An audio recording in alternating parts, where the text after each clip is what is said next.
नमस्कार दोस्तों, आप सभी का स्वागत है आपके अपने YouTube चैनल HVS स्टडीज़ पे। तो दोस्तों, जैसे कि आप सबको पता ही है कि हमने मिशन एनटीपीसी जो है इसकी एक सीरीज स्टार्ट करी है जो कि इम्पोर्टेंट रहेगी आपके आने वाले 2020 के एग्जाम के लिए। तो उसका जो है हम चौथा पार्ट जो है इस वीडियो में डिस्कस कर रहे हैं। बाकी के अगर जो 3 पार्ट्स हैं अगर वो आपने नहीं देखे हैं तो उनका लिंक जो है आपको डिस्क्रिप्शन में मिल जाएगा, वहाँ जाके आप इन वीडियोज़ को देख सकते हैं। तो ये जो वीडियोज़ होंगी ये काफ़ी इंपॉर्टेंट वीडियोज़ रहेंगी आपके एग्जाम के लिए। इन वीडियोज़ का जो मेन फोकस रहेगा वो रहेगा आरआरबी, एनटीपीसी और ग्रुप डी का जो एग्जाम होगा रेलवे का उसके ऊपर। तो ये सभी क्वेश्चंस जो होंगे ये रिपीटेड क्वेश्चंस होंगे जो कि पहले एग्जाम्स में पूछे जा चुके हैं, और जितने भी क्वेश्चंस होंगे सबका आपको फुल एक्सप्लेनेशन प्रोवाइड कराया जाएगा। तो काफ़ी इंपॉर्टेंट वीडियो रहेगी। तो चलिए स्टार्ट कर लेते हैं हम अपनी वीडियो। देखते हैं हमारा पहला क्वेश्चन क्या है।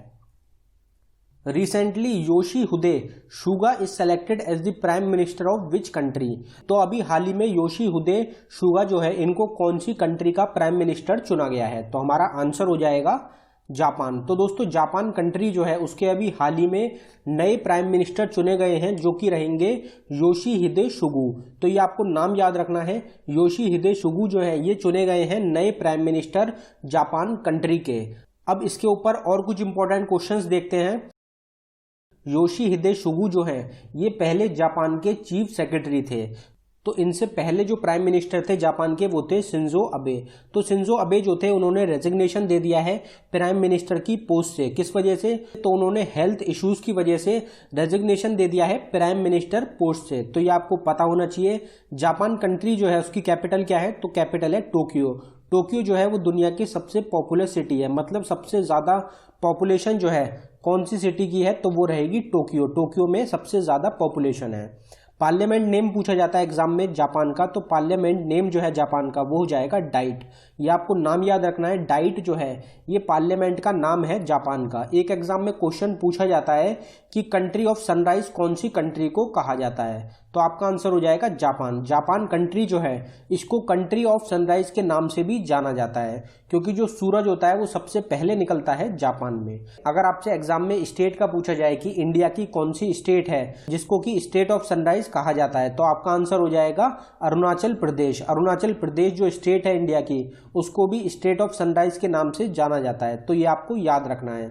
अब दोस्तों, यूनाइटेड स्टेट्स जो है अमेरिका जो है उसने डिटोनेट करे थे 2 न्यूक्लियर वेपन जापान के ऊपर, जो कि कौन कौन से सिटीज में करे थे? तो वो करे थे हिरोशिमा और नागासाकी में। कौन सी तारीख को? तो 6 और 9 अगस्त 1945 को हिरोशिमा और नागासाकी पे यूनाइटेड स्टेट्स ऑफ अमेरिका जो है उन्होंने 2 न्यूक्लियर वेपन जो थे वो डेटोनेट करे थे हिरोशिमा और नागासाकी पे। तो ये आपको याद रखना है। ये कौन सी तारीख को करे गए थे? तो 6 और 9 अगस्त 1945 को यूएस के द्वारा ये करा गया था। अब दोस्तों, यहाँ पे हम बात कर रहे हैं जापान कंट्री की। तो जापान कंट्री जो है इसका मैप देख लेते हैं एक बार। तो दोस्तों, ये जो है ये मैप है जापान कंट्री का। इसमें जो आपको ग्रीन एरिया शो हो रहा है ये है जापान कंट्री। जापान की कैपिटल कौन सी है? तो जापान की कैपिटल होती है टोक्यो। टोक्यो जो है ये कैपिटल है जापान की। पैसिफिक ओशन जो है उस साइड आता है जापान, ये आपको पता होना चाहिए। एक तरफ आता है सी ऑफ जापान। बाकी जो नेबरिंग कंट्रीज हैं जापान की वो हो जाएंगी south Korea, north Korea, China और रशिया। ये 4 नेबरिंग कंट्रीज हो गई जापान की। और चाइना जो है उससे विवाद रहता है जापान कंट्री का भी, तो ये भी आपको पता होना चाहिए। आगे बढ़ते हैं अपने अगले क्वेश्चन की तरफ। Bagurumba is the dance of which among the following Indian state. तो दोस्तों, बगुरुम्बा जो कि एक फेमस डांस है वो इंडिया की कौन सी स्टेट से रिलेटेड है? तो हमारा आंसर हो जाएगा असम। तो असम स्टेट जो है इंडिया की उससे रिलेटेड है बगुरुम्बा डांस, जो कि एक काफी फेमस डांस है असम स्टेट का। अगर और डांस फॉर्म्स की बात करी जाए जिनके ऊपर और भी एग्जाम्स में क्वेश्चन पूछे जाते हैं तो वो देख लेते हैं एक बार। अब दोस्तों, बगुरुम्बा जो है ये एक ट्राइबल डांस है जो कि परफॉर्म किया जाता है महिलाओं के द्वारा। जो फीमेल्स होती हैं मेनली वो परफॉर्म करती हैं बगुरुम्बा डांस को। एक और most important famous dance form है आसाम स्टेट का जो कि रहेगा बिहू। बिहू जो है ये काफी फेमस डांस फॉर्म है आसाम स्टेट का। तो ये जो 2 डांस फॉर्म्स हैं बगुरुम्बा और बिहू, इनके ऊपर काफी बार एग्जाम्स में क्वेश्चन पूछा जाता है। अगर गुजरात स्टेट की बात करें तो गुजरात स्टेट के कुछ फेमस डांस फॉर्म्स हैं जो कि रहेंगे गरबा, डांडिया, तिपनी, पाधर और भवाए। तो ये कुछ इंपॉर्टेंट डांस फॉर्म्स होते हैं गुजरात स्टेट्स के। अगर उत्तराखंड की बात करी जाए तो दुरंग, लंगवीर नृत्य, भरादा नती।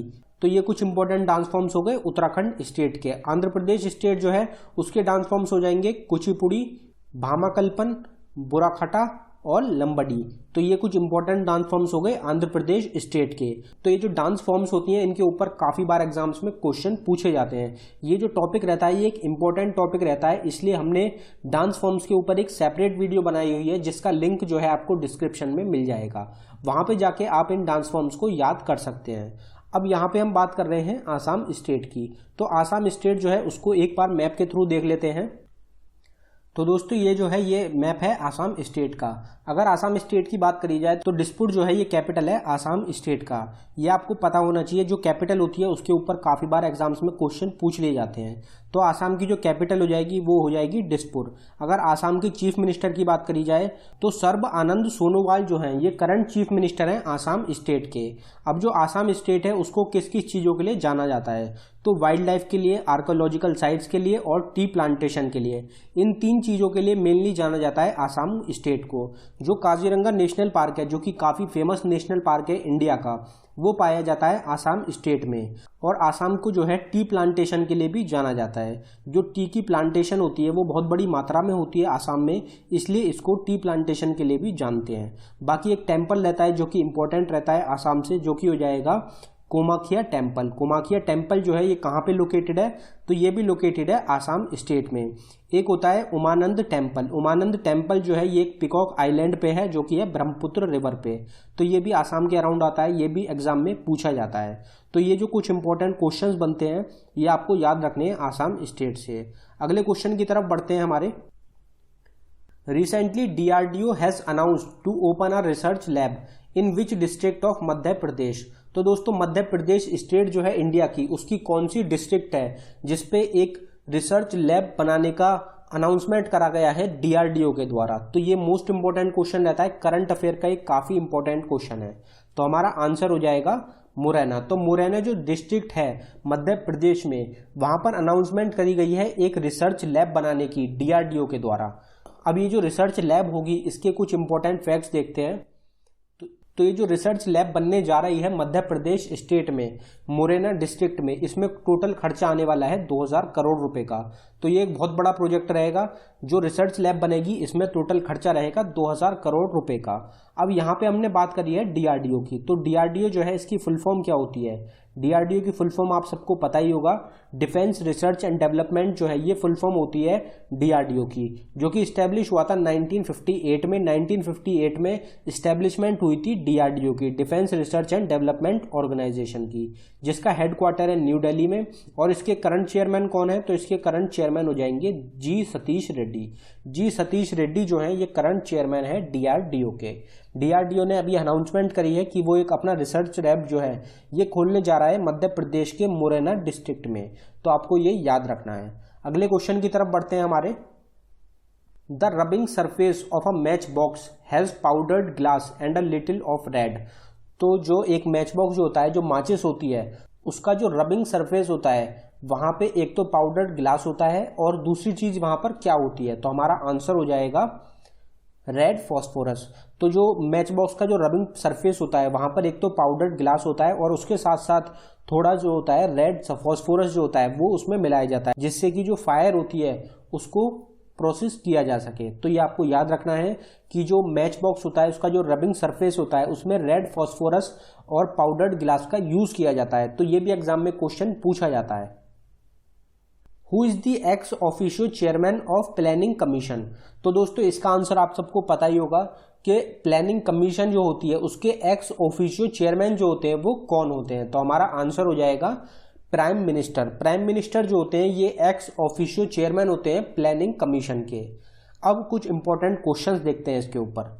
तो जो प्लानिंग कमीशन होती है ये कब बनी थी? तो ये बनी थी 15 मार्च 1950 में। जो प्लानिंग कमीशन थी इसकी जो इस्टेब्लिशमेंट हुई थी वो हुई थी 15 मार्च 1950 में। अब प्लानिंग कमीशन जो है उसको किस नाम से जाना जाता है? तो नीति आयोग के नाम से जाना जाता है प्लानिंग कमीशन को। प्लानिंग कमीशन जो है इसका नाम बदल कर रख दिया गया था नीति आयोग। नीति जो है यहाँ पे उसकी फुल फॉर्म होती है national institute of transforming India. तो ये भी आपको याद रखना है। नीति की फुल फॉर्म हो जाएगी national institute of transforming India, जिसने रिप्लेस करा है प्लानिंग कमीशन को। अब जो प्राइम मिनिस्टर हैं वो एक्स ऑफिशियो चेयरमैन रहते थे प्लानिंग कमीशन के, तो वो जो है अब नीति आयोग जो है उसके भी एक्स ऑफिशियो चेयरमैन रहेंगे। तो ये आपको कुछ इंपॉर्टेंट क्वेश्चंस रहते हैं जो कि याद रखने हैं। अगले क्वेश्चन की तरफ बढ़ते हैं हमारे। Dash are used for communication in artificial satellite.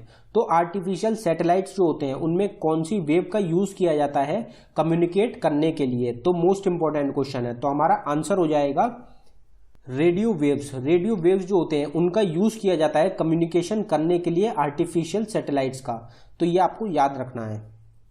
अब जो इंफ्रारेड वेव्स होती हैं उनका किस किस चीज में यूज किया जाता है? तो रिमोट कंट्रोल में यूज किया जाता है, थर्मल इमेजिंग कैमराज जो होते हैं उनमें यूज किया जाता है इंफ्रारेड वेव्स का, और भी कुछ चीजें होती हैं जिनमें यूज किया जाता है। लेकिन आपको ये जो चीज है ये इंपॉर्टेंट रहेंगी, जिनके ऊपर एग्जाम्स में क्वेश्चन पूछे जाते हैं, तो ये आपको याद रखने हैं। यूवी रेस की बात करी जाए तो यूवी रेज जो होती हैं इनका यूज किया जाता है डिसइंफेक्टेंट सरफेसेस के लिए। तो जो डिसइंफेक्टेंट सरफेसेस होते हैं उनके लिए मेनली यूज किया जाता है यूवी रेस। अब एएम वेव्स जो होती हैं उनकी अगर बात करी जाए तो एप्लीट्यूड मॉड्यूलेशन जो वेव्स होती हैं वो किस लिए यूज करी जाती हैं? तो कैरी कॉमर्शियल रेडियो सिग्नल्स। तो कैरी जो रेडियो सिग्नल्स होते हैं उनको कॉमर्शियली जो होते हैं कैरी करने के लिए यूज किया जाता है एप्लीट्यूड मॉड्यूलेटिंग वेव्स का, तो ये भी आपको पता होना चाहिए। अब जो इंफ्रारेड वेव्स होती हैं इनकी खोज किसके द्वारा करी गई थी? तो विलियम हार्शेल जो है इनके द्वारा खोज करी गई थी, डिस्कवरी करी गई थी इंफ्रारेड वेव्स की। ये क्वेश्चंस अक्सर एग्जाम में पूछे जाते हैं डिस्कवरीज के ऊपर, तो ये आपको याद रखना है। रेडियो वेव्स जो होती हैं इनकी डिस्कवरी किसके द्वारा करी गई थी? तो हेनरिच हर्ट्ज जो है इनके द्वारा खोज करी गई थी, डिस्कवरी करी गई थी रेडियो वेव्स की। अगर यूवी वेव्स की बात करी जाए तो यूवी रेस जो होती हैं इनकी डिस्कवरी करी गई थी जोहन रिटर्स जो है इनके द्वारा खोज करी गई थी, डिस्कवरी करी गई थी यूवी रेस की। तो ये आपको डिस्कवरी और जो इनका यूज है ये आपको पता होना चाहिए। अगले क्वेश्चन को देखते हैं हमारे। Recently in 27th Asian regional platform who represented India. तो दोस्तों अभी 27वां एडिशन जो हुआ है आसियान रीजनल प्लेटफॉर्म का, उसमें इंडिया को किसने रिप्रेजेंट करा है? तो हमारा आंसर हो जाएगा वी मुरलीधरन जो है इन्होंने रिप्रेजेंट करा है इंडिया को 27वें आसियान रीजनल प्लेटफॉर्म में, तो ये आपको पता होना चाहिए। अब जो आसियान होता है उससे कुछ इंपॉर्टेंट फैक्ट्स बनते हैं जो कि आपको पता होने चाहिए, तो वो देख लेते हैं। जो यूनियन मिनिस्टर हैं स्टेट के फॉर एक्सटर्नल अफेयर्स वो हैं वी मुरलीधरन। तो एक्सटर्नल अफेयर मिनिस्टर कौन है इंडिया के? तो वो हो जाएंगे एस जयशंकर। लेकिन यहाँ पे जो बात हुई है वो हुई है यूनियन मिनिस्टर ऑफ स्टेट। तो यूनियन मिनिस्टर ऑफ स्टेट जो है एक्सटर्नल अफेयर्स के वो हो जाएंगे वी मुरलीधरन, तो ये आपको याद रखना है। अब यहाँ पे बात हुई है आसियान की, तो आसियान जो ऑर्गेनाइजेशन है इसकी फुल फॉर्म क्या होती है? तो इसकी फुल फॉर्म होती है association of south east Asian Nations. तो ये जो है ये एक संगठन है साउथ ईस्ट एशियन नेशंस का। इसका जो हेडक्वार्टर है वो कहाँ पे लोकेटेड है? तो आसियान का जो हेडक्वार्टर है वो है जकार्ता इंडोनेशिया में। जकार्ता जो कि कैपिटल है इंडोनेशिया की, वहां पे लोकेटेड है आसियान का हेडक्वार्टर। और ये कब फाउंड हुआ था? तो ये फाउंड हुआ था 8 अगस्त 1967 में। तो 1967 में इस्टेब्लिश हुआ था आसियान ऑर्गेनाइजेशन। आसियान जो है ये एक ग्रुप है 10 कंट्रीज का, जो साउथ ईस्ट एशियन नेशंस हैं 10, उनका एक ग्रुप है आसियान। इसमें कौन कौन सी कंट्री शामिल है? तो इसमें कंट्री जो शामिल है वो है Indonesia, Thailand, Singapore, Malaysia, Philippines, Vietnam, Bruny, Myanmar जो है उसका पुराना नाम क्या है? तो वो हो जाएगा बुर्मा, कंबोडिया और लाओस। तो ये जो है ये 10 कंट्रीज हैं जो कि मेंबर हैं आसियान ऑर्गेनाइजेशन की, तो ये आपको पता होना चाहिए। 27वां एडिशन जो हुआ है आसियान का उसमें हिंदुस्तान को रिप्रेजेंट करा है वी मुरलीधरन ने। तो आगे बढ़ते हैं अपने अगले क्वेश्चन की तरफ। The study of caves is known as.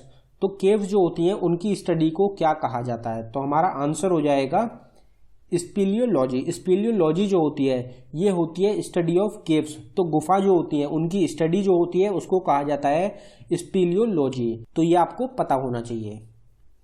अब स्प्लिंकिंग जो होता है ये क्या होता है? तो एक्सप्लोरेशन ऑफ केव्स। तो जो केव्स होती हैं उनको जो एक्सप्लोरेशन होता है उसको कहा जाता है स्प्लिंकिंग। आर्कियोलॉजी जो होती है ये क्या होती है? तो scientific study done to explore the past human life and activities. तो साइंटिफिक स्टडी जो होती है जिसमें पता लगाया जाता है ह्यूमन लाइफ के बारे में, और जो पहले जो लोग थे हिस्ट्री के जो लोग थे उनके बारे में पता लगाया जाता है, आर्कियोलॉजी कहते हैं उसको। और अगर पैलियोथोलॉजी की बात करी जाए तो पैलियोथोलॉजी जो होती है ये स्टडी होती है फॉसिल्स की ऑफ प्लांट्स और एनिमल्स। तो प्लांट्स और एनिमल्स के जो फॉसिल्स होते हैं उनकी स्टडी को कहा जाता है पैलियोंथोलॉजी। तो ये आपको याद रखना है। आगे बढ़ते हैं अपने अगले क्वेश्चन की तरफ। Recently Amazon has chosen whom for the voice of its digital assistant Alexa. तो दोस्तों डिजिटल असिस्टेंट जो है अमेजोन का, जिसका नाम है एलेक्सा, उसकी आवाज के लिए किसको चुना गया है? तो हमारा आंसर हो जाएगा अमिताभ बच्चन। तो अमिताभ बच्चन जो है, जो कि इंडियन एक्टर हैं, उनको चुना गया है एलेक्सा की आवाज के लिए। तो दोस्तों अगर आप एलेक्सा को यूज करेंगे अब, तो अगर आप उसमें हेलो बोलेंगे तो उस तरफ से जो एलेक्सा की तरफ से आपको आवाज आएगी वो आवाज होगी अमिताभ बच्चन की। तो इसके लिए चुना गया है अमिताभ बच्चन को अमेजोन की तरफ से। अगला क्वेश्चन देखते हैं हमारा। Which among the following countries is at high risk of flood from both rivers and seas. तो इनमें से कौन सी कंट्री है जो कि हाई रिस्क पर रहती है फ्लड के लिए, दोनों तरफ से, रिवर्स और सीज की तरफ से? तो इसका आंसर मुझे लगता है आपको ज़्यादातर पता ही होगा। हमारा आंसर हो जाएगा बांग्लादेश। तो बांग्लादेश कंट्री जो है ये हाई रिस्क पर रहती है फ्लड की वजह से, क्योंकि ये दोनों तरफ से घिरी हुई है रिवर्स और सीज की वजह से। और जो हिंदुस्तान की और जो बाकी कंट्रीज की जो रिवर्स हैं जो अंदर से फ्लो करती हैं वो खाली होती हैं बे ऑफ बंगाल में, जिसकी वजह से जो वो गुजरती हैं बांग्लादेश से होके। तो वहाँ पर जो है हाई रिस्क रहता है बांग्लादेश को। तो ये आपको याद रखना है। अगले क्वेश्चन की तरफ बढ़ते हैं। Which is the longest river in the Asian continent. तो दोस्तों एशियन कॉन्टिनेंट जो है उसमें सबसे लंबी रिवर कौन सी है? तो हमारा आंसर हो जाएगा यंगत्से रिवर। यंगत्से रिवर जो है ये सबसे लंबी रिवर है एशियन कॉन्टिनेंट की। अब अगर इसकी बात करी जाए तो यंगत्से रिवर जो है ये चाइना की रिवर है और ये सबसे लंबी रिवर है एशियन कॉन्टिनेंट की और चाइना की। ये जो है तीसरे नंबर की दुनिया की सबसे लंबी रिवर है। तीसरे नंबर की दुनिया की सबसे लंबी रिवर है और एशियन कॉन्टिनेंट की सबसे लंबी रिवर है। इसकी अगर लंबाई की बात करी जाए तो इसकी लंबाई होती है 6300 किलोमीटर। 6300 किलोमीटर लंबी है यांगत्से रिवर। और अगर ये बात करी जाए कि दुनिया की सबसे लंबी रिवर कौन सी है जो कि सिर्फ एक कंट्री में ही बहती है, तो वो हो जाएगी यंगत्से रिवर। यंगत्से रिवर जो है ये दुनिया की इकलौती रिवर है, सबसे लंबी रिवर है जो कि एक ही कंट्री में बहती है। अब एक और रिवर होती है, एक और फेमस रिवर है जो कि है येलो रिवर। येलो रिवर जो है ये सेकंड सबसे लंबी रिवर है चाइना की। तो चाइना में जो है दो मेन रिवर्स है, एक तो जाएगी यंगत्से रिवर जो कि चाइना की सबसे बड़ी रिवर है, और दूसरी रिवर जो रहेगी वो रहेगी येलो रिवर जो कि दूसरे नंबर की सबसे बड़ी रिवर है चाइना की। और ये छठे नंबर की सबसे बड़ी रिवर होती है पूरी दुनिया की। दुनिया में छठे नंबर की सबसे बड़ी रिवर है येलो रिवर। इसकी लंबाई की बात करी जाए तो इसकी लंबाई है 5464 किलोमीटर। 5464 किलोमीटर लंबी है येलो रिवर। और ये दोनों रिवर जो है ये लोकेटेड है चाइना कंट्री में। तो ये आपको याद रखना है। अब दोस्तों एक बार जो यंगत्से रिवर है उसको मैप के थ्रू देख लेते हैं। तो दोस्तों ये जो ब्लू एरिया में आपको लाइन दिख रही है ये है यंगत्से रिवर। यंगत्से रिवर जो है ये सिर्फ चाइना के अंदर फ्लो करती है, जो कि मिड चाइना से फ्लो करती है। और ये कहाँ पे खत्म होती है? तो ये जो ईस्ट चाइना सी है यहाँ पे जाके खत्म होती है यंगत्से रिवर, या फिर जो एंड होता है यंगत्से रिवर का वो होता है ईस्ट चाइना सी में। ये भी आपको पता होना चाहिए। ये सिर्फ चाइना के अंदर फ्लो करती है, ये और किसी कंट्री के अंदर नहीं जाती। अगले क्वेश्चन की तरफ बढ़ते हैं हमारे। In which of the following national park is the Asiatic lion found. तो दोस्तों एशियाटिक लायंस जो हैं वो कौन से नेशनल पार्क में पाए जाते हैं? तो हमारा आंसर हो जाएगा गिर national park. Most important question है। गिर नेशनल पार्क जो है इसके ऊपर काफी बार एग्जाम्स में क्वेश्चन पूछे जाते हैं। तो जो एशियाटिक लायंस हैं वो मेनली पाए जाते हैं गिर नेशनल पार्क में। इसके ऊपर कुछ और बात करी जाए तो वो हो जाएगी एशियाटिक लायन जो है ये एक एंडेंजर्ड स्पीशी है जो कि खत्म होती जा रही है। धीरे धीरे समय के साथ जो चीज़ें खत्म होती हैं उनको कहा जाता है एंडेंजर्ड। अब जो इन्वायरमेंट मिनिस्ट्री है उन्होंने एक मिशन लॉन्च करा था जो कि था एशियाटिक लायन कंजर्वेशन प्रोजेक्ट। और ये कब लॉन्च करा गया था? तो फरवरी 2019 में। तो फरवरी 2019 में इन्वायरमेंट मिनिस्ट्री जो है उन्होंने एशियाटिक लायन कंजर्वेशन प्रोजेक्ट जो है लॉन्च किया था कंजर्व करने के लिए एशियाटिक लायंस को। अब अगर हम गिर नेशनल पार्क की बात करें तो ये जो पार्क है ये लोकेटेड है गुजरात स्टेट में। पीछे हमने डिस्कस करा था कि काजीरंगा नेशनल पार्क लोकेटेड है आसाम में, कान्हा नेशनल पार्क जो है ये लोकेटेड है मध्य प्रदेश में, और पेरियर नेशनल पार्क जो है ये लोकेटेड है केरला स्टेट में। तो ये सब इम्पोर्टेंट, ये चारों ही मोस्ट इंपॉर्टेंट नेशनल पार्क्स हैं इंडिया के। तो इनकी जो स्टेट्स हैं वो आपको जरूर पता होनी चाहिए। आगे बढ़ते हैं अपने अगले क्वेश्चन की तरफ। Which among the following acts was also known as black act, तो इनमें से कौन सा एक्ट है जिसको कि ब्लैक एक्ट के नाम से भी जाना जाता है? तो हमारा आंसर हो जाएगा राउलेट एक्ट। राउलेट एक्ट जो है इसको ब्लैक एक्ट के नाम से भी जाना जाता है, और मुझे लगता है कि ये जो आंसर होगा ये ज़्यादातर आप सबको पता ही होगा। अगले क्वेश्चन की तरफ बढ़ते हैं। Recently who release the book the India way strategies for an uncertain world, तो दोस्तों मोस्ट इंपॉर्टेंट क्वेश्चन है आपके एग्जाम के लिए। अभी हाल ही में जो है ये बुक रिलीज करी गई है जो कि है the India way strategies for an uncertain world. तो ये किसके द्वारा लिखी गई है, किसने रिलीज करी है? तो हमारा आंसर हो जाएगा एस जयशंकर। एस जयशंकर जो है इन्होंने रिलीज करी है, जिसका नाम रखा गया है बुक का द इंडिया वे, जिसमें इन्होंने अपनी जो 2008 से लेके 2020 तक का जो इनका सफर रहा है उसमें जो भी इन्होंने मीटिंग्स करी हैं या फिर जो भी समिट में इन्होंने भाग लिया है उसके बारे में इन्होंने इस बुक में बताया है। अब इसके ऊपर कुछ इंपॉर्टेंट बात करें तो वो हो जाएगी, ये जो है जो एस जयशंकर हैं ये एक्सटर्नल अफेयर मिनिस्टर हैं इंडिया के। अब अगर दोस्तों नरेंद्र मोदी की बात करी जाए तो जो करंट प्राइम मिनिस्टर हैं इंडिया के नरेंद्र मोदी, उनके द्वारा भी कुछ फेमस बुक्स लिखी गई हैं जो कि एग्जाम्स में पूछी जाती हैं, जैसे कि एग्जाम वॉरियर हो गया, अडोब ऑफ लव हो गया और लेटर टू मदर। ये कुछ इंपॉर्टेंट बुक्स हैं जो कि लिखी गई हैं नरेंद्र मोदी के द्वारा। और भी कुछ इंपॉर्टेंट बुक्स हैं जो कि लिखी गई हैं नरेंद्र मोदी के द्वारा, तो आप उनको गूगल करके देख सकते हैं। बाकी और इंपॉर्टेंट बुक्स रहेंगी शशि थरूर की। तो शशि थरूर जो है उनकी बुक है why I am Hindu, the paradoxical prime minister और Nehru the invention of India. तो ये कुछ इंपॉर्टेंट बुक्स हैं जो कि लिखी गई हैं शशि थरूर के द्वारा। ये भी एक पॉलिटिशियन है, साथ में साथ ये राइटर भी हैं, आर्टिस्ट भी हैं, तो इनके द्वारा ये कुछ इंपॉर्टेंट बुक्स लिखी गई हैं जो कि काफ़ी बार एग्जाम्स में पूछी जा चुकी हैं। और भी कुछ इंपॉर्टेंट बुक्स रहती हैं शशि थरूर की, तो उनके बारे में भी आपको पता होना चाहिए। अब दोस्तों ये जो बुक लिखी गई है एस जयशंकर के द्वारा, एक बार इसको देख लेते हैं। तो दोस्तों ये जो है ये है एस जयशंकर। राइट में आपको बुक दिख रही है एस जयशंकर की जो कि है द इंडिया वे। ये जो बुक है ये लिखी गई है एस जयशंकर के द्वारा। तो ये आपको पता रखना है, याद रखना है, ये आगे एग्जाम के लिए मोस्ट इंपॉर्टेंट क्वेश्चन रहेगा। अगले क्वेश्चन की तरफ बढ़ते हैं हमारे।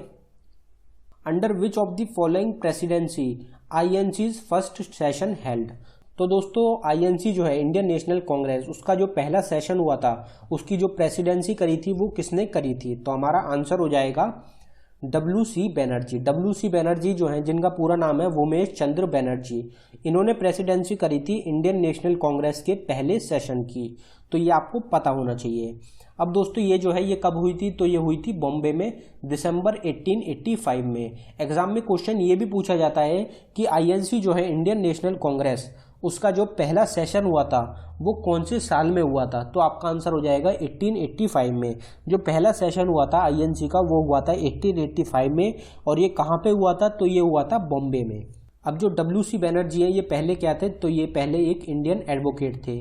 A.O. ह्यूम की बात हुई है तो A.O. ह्यूम जो थे ये फाउंडरों में गिने जाते हैं इंडियन नेशनल कांग्रेस के, और साथ ही साथ ये इंपीरियल सिविल सर्विसेज के मेंबर भी थे। अब यहाँ बात हुई है बदरुद्दीन तैयबजी की भी। तो ये जो थे ये एक एक्टिविस्ट थे, पॉलिटिशियन थे और एक लॉयर थे। JB कृपलानी जो थे ये एक इंडियन पॉलिटिशियन है जिन्होंने सर्व करा था प्रेसिडेंट आईएनसी को। आईएनसी के प्रेसिडेंट भी रह चुके हैं JP कृपलानी। तो ये कुछ इंपॉर्टेंट फैक्ट्स हैं जो कि आपको पता होने चाहिए। अगले क्वेश्चन की तरफ बढ़ते हैं हमारे। Which among the following is not an ore of aluminium, तो इनमें से कौन सा ऑप्शन है जो कि एक ओर नहीं है एल्यूमिनियम का? तो हमारा आंसर हो जाएगा चाल्कोसाइट। चाल्कोसाइट जो है ये ओर नहीं है एल्यूमिनियम का। अब ये जो बाकी जो तीन ऑप्शन हैं ये ओर होते हैं एल्यूमिनियम के। और भी कुछ ओर्स होते हैं जो कि इंपॉर्टेंट रहते हैं एल्यूमिनियम के, उनको भी देखते हैं एक बार। तो एल्यूमिनियम जो है उसके कौन कौन से ओर होते हैं? तो वो हो जाएंगे बॉक्साइट, कोरंडम, फेल्डस्पेयर, क्रायोलाइट, एल्यूनाइट और काउलिन। ये जो है ये ओर होते हैं एल्यूमिनियम के। और जो ये अभी ऑप्शन हमने देखा है जो हमारा आंसर है चैल्कोसाइट। चैल्कोसाइट जो है ये एक इंपॉर्टेंट ओर रहता है कॉपर मिनरल का। तो कॉपर मिनरल जो है उसका ओर होता है चैलोसाइट। तो ये आपको पता होना चाहिए। मेटलर्जी जो होता है ये एक प्रोसेस होता है एक्सट्रैक्शन का मेटल को प्योर फॉर्म में उसके ओर से, तो इसको कहते हैं मेटालर्जी। ये आपको याद रखना है, एग्जाम में ये भी क्वेश्चन एग्जाम में पूछा जाता है। अगले क्वेश्चन की तरफ बढ़ते हैं हमारे। Who among the following boxers was also known as the brown bomber, तो इनमें से कौन सा बॉक्सर है जिसको कि ब्राउन बॉम्बर भी कहा जाता है? तो हमारा आंसर हो जाएगा जो लुइस। जो लुइस जो है इनको ब्राउन बॉम्बर भी कहा जाता है। इनके बारे में और कुछ क्वेश्चन देखते हैं तो इनका जो असली नाम है वो क्या है, तो इनका असली नाम है जोसेफ लुइस बैरो। जोसेफ लुइस बैरो जो है ये असली नाम है जो लुइस का। ये जो है कि एक अमेरिकन प्रोफेशनल बॉक्सर थे। इन्होंने जो है रीन करा था वर्ल्ड हैवीवेट चैंपियनशिप को 1937 से लेकर 1949 तक। तो 1937 से लेकर 1949 तक राज रहा था वर्ल्ड हैवीवेट चैंपियनशिप में जो लुइस का। इनको जो है कंसीडर करा जाता है दुनिया के सबसे बड़े हैवीवेट चैंपियंस में से। तो ये आपको याद रखना है, दुनिया के सबसे बड़े हैवीवेट चैंपियंस जो रहे हैं उनमें गिना जाता है जो लुइस को। अगला क्वेश्चन देखते हैं हमारा, recently who is appointed as the executive director of ADB bank by appointment committee of cabinet. तो अपॉइंटमेंट कमिटी ऑफ कैबिनेट जो है उसके द्वारा एग्जीक्यूटिव डायरेक्टर किसको चुना गया है, एडीबी बैंक का।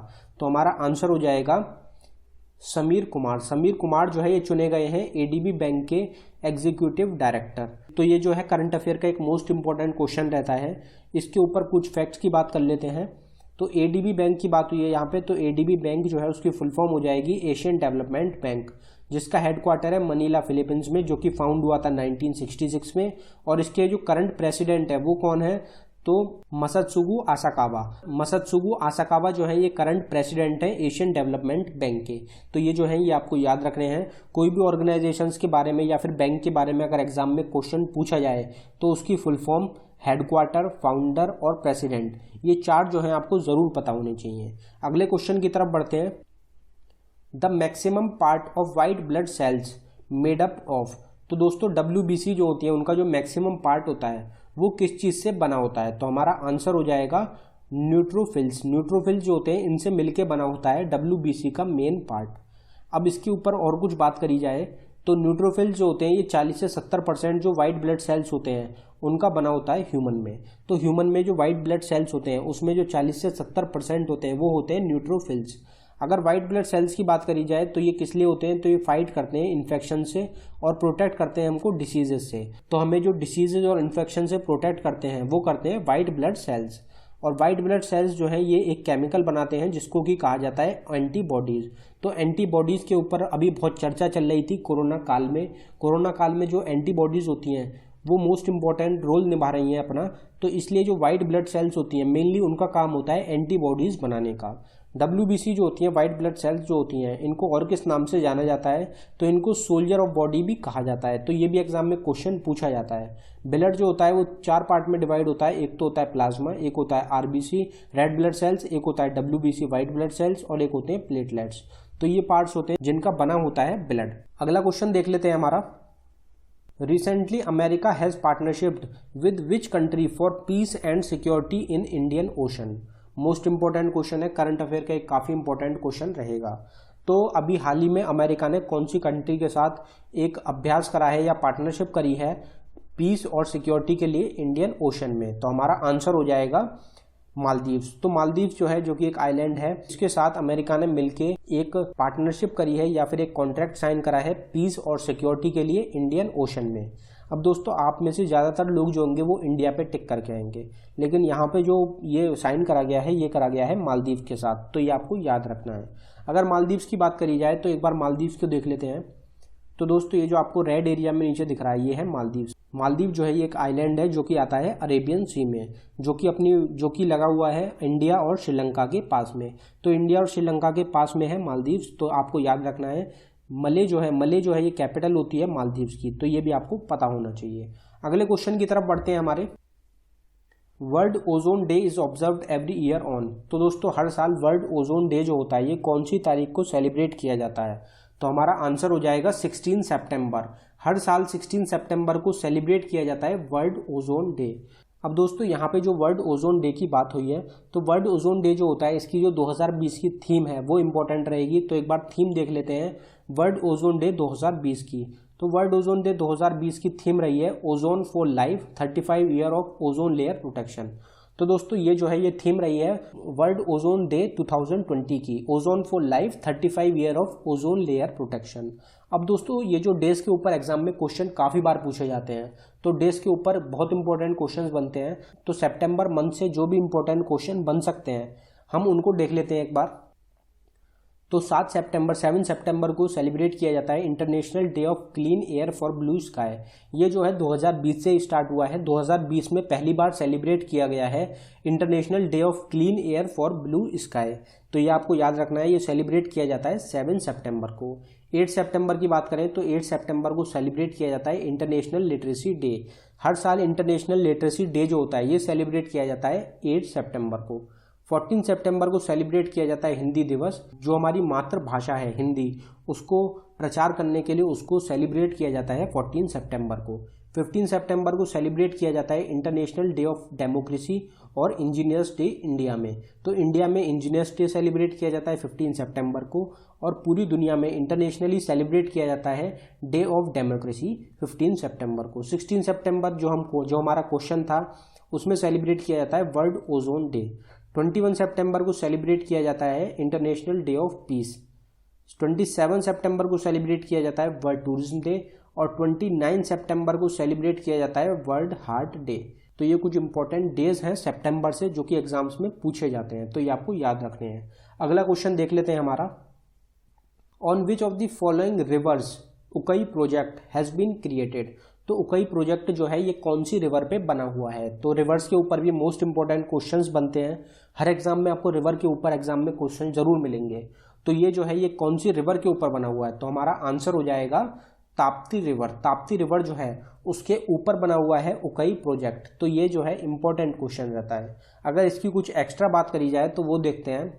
उकई प्रोजेक्ट जो है ये एक हाइड्रो पावर प्रोजेक्ट है जो कि बना हुआ है ताप्ती रिवर पे। ये जो प्रोजेक्ट है ये कौन सी स्टेट का है, तो ये गुजरात स्टेट का है।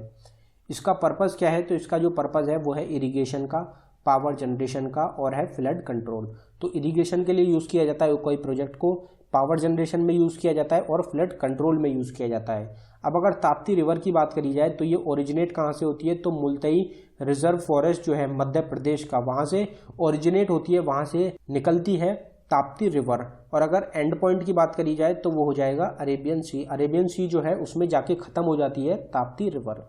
तो ये आपको याद रखना है। अगला क्वेश्चन देख लेते हैं हमारा, the study of bones is known as. तो हड्डियों की स्टडी को क्या कहा जाता है, तो हमारा आंसर हो जाएगा ऑस्टियोलॉजी। ऑस्टियोलॉजी जो होता है ये स्टडी ऑफ बोन्स, हड्डियों की स्टडी को कहा जाता है ऑस्टियोलॉजी। और जो स्टडीज होती हैं उनको भी देख लेते हैं। तो ऑप्थेल्मोलॉजी जो होती है ये होती है स्टडी ऑफ आइज। ऑर्निथोलॉजी जो होती है ये होती है स्टडी ऑफ बर्ड्स। ऑन्कोलॉजी जो होती है ये होती है स्टडी ऑफ कैंसर और ट्यूमर। तो स्टडी ऑफ कैंसर और ट्यूमर जो होता है ये हो गया ऑन्कोलॉजी। स्टडी ऑफ बर्ड्स हो गया ऑर्निथोलॉजी। स्टडी ऑफ आइज हो गया ऑप्थेल्मोलॉजी। और जो स्टडी ऑफ बोन्स होता है वो होता है ऑस्टियोलॉजी। तो ये चारों जो होते हैं इनमें कन्फ्यूजन हो जाता है, चारों कुछ देखने में एक जैसे होते हैं, तो आपको याद रखने हैं। अगला क्वेश्चन देखते हैं हमारा, how many pair of spinal nerves are found in humans. तो कितने पेयर्स होते हैं स्पाइनल नर्व के जो कि पाए जाते हैं ह्यूमन में, तो हमारा आंसर हो जाएगा 31 पेयर्स होते हैं स्पाइनल नर्व के ह्यूमन बॉडी में। अगर इनकी बात करी जाए तो ये कौन कौन से होते हैं, तो ये हो जाएंगे 8 जो होते हैं वो होते हैं कर्विकल्स, 12 होते हैं थोरेसिस, 5 होते हैं लंबर, 5 होते हैं सैक्रल और 1 होता है कोकीजेल। तो ये जो होते हैं ये टोटल 31 पेयर्स होते हैं स्पाइनल नर्व्स के। और अगर हम बात करें फ्रॉक्स की तो फ्रॉक्स में होते हैं 10 पेयर स्पाइनल नर्व्स के। और अगर रैबिट की बात करी जाए तो रैबिट में होते हैं 37 पेयर स्पाइनल नर्व्स के। तो ये एग्जाम्स में क्वेश्चन पूछे जाते हैं। अगला क्वेश्चन देख लेते हैं हमारा, who among the following sung the song Muskurayega India release amid the कोविड-19 पैंडेमिक। तो दोस्तों कोविड-19 से लड़ने के लिए जो सॉन्ग रिलीज करा गया था मुस्कुराएगा इंडिया, वो किसके द्वारा गाया गया है, तो हमारा आंसर हो जाएगा विशाल मिश्रा। तो विशाल मिश्रा जो सिंगर हैं उनके द्वारा गाया गया है मुस्कुराएगा इंडिया सॉन्ग। और ये किस लिए रिलीज करा गया था, तो कोविड-19 से लड़ने के लिए इस सॉन्ग को रिलीज करा गया था। तो ये जो है कुछ इंपॉर्टेंट क्वेश्चंस थे आपके एग्जाम के लिए। तो दोस्तों ये जो था ये हमारी वीडियो का आखिरी क्वेश्चन था। अगर आपको हमारी वीडियो पसंद आई हो तो हमारी वीडियो को लाइक करें, और अगर आपने अभी तक हमारे चैनल को सब्सक्राइब नहीं किया है तो हमारे चैनल को सब्सक्राइब कर लें। धन्यवाद दोस्तों।